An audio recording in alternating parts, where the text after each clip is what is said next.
Alors quittons un instant la cour de récréation, voire la basse-cour des réseaux sociaux pour retourner sur les stades et les terrains avec vous, coach Perrin.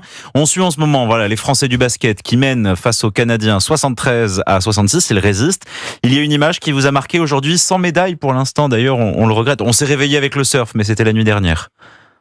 Alors là, les médias, vous allez me faire rire une nouvelle fois, hein. On vient de vous offrir un cadeau inestimé pour vos chroniques, pour vous mettre en valeur, pour faire des papiers qui font rêver vos auditeurs, et tout d'un coup, vous êtes étonné qu'on ait que 50 médailles. Non mais 48 médailles, troisième nation. Pensez quand même qu'il y a encore quelques années, vous étiez dans les cours de récréation et que vous rêviez au sport. Donc, les médailles, ça se trouve pas comme ça. Les médailles aux Jeux Olympiques, c'est pas un interclasse. C'est une lutte énorme. C'est une lutte énorme. Il faut se battre au couteau. C'est un ring. Et ma foi, vous avez eu de la chance.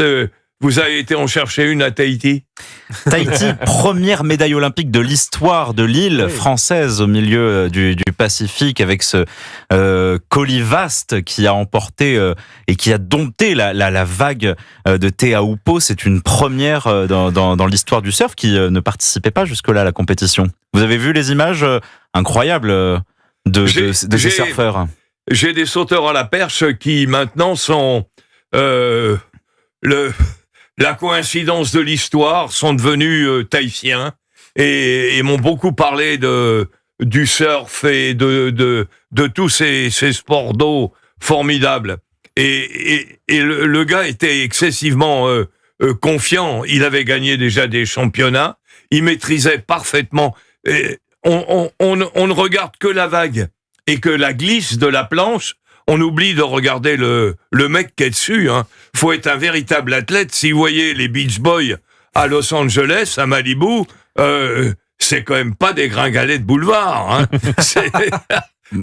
C'est vraiment de beaux athlètes qu'on aimerait avoir en athlée. Il y a d'autres accessoires qu'on ne regarde pas, mais on regarde celui qui les tient, la barre de Armand Duplantis. Hier soir, 6,25 m, 3 Teddy Riner, il a sauté.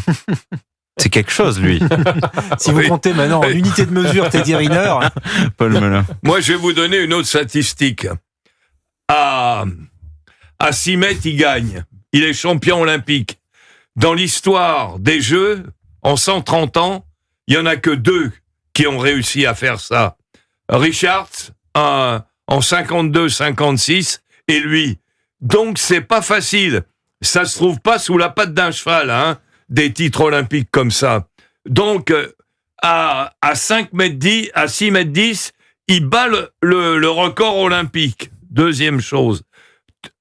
Quatrième saut. Il met la barre à 6,25. Un premier saut assez moyen, une course assez moyenne, une approche assez moyenne. Et on se dit, on va arrêter la soirée là-dessus. Pas du tout.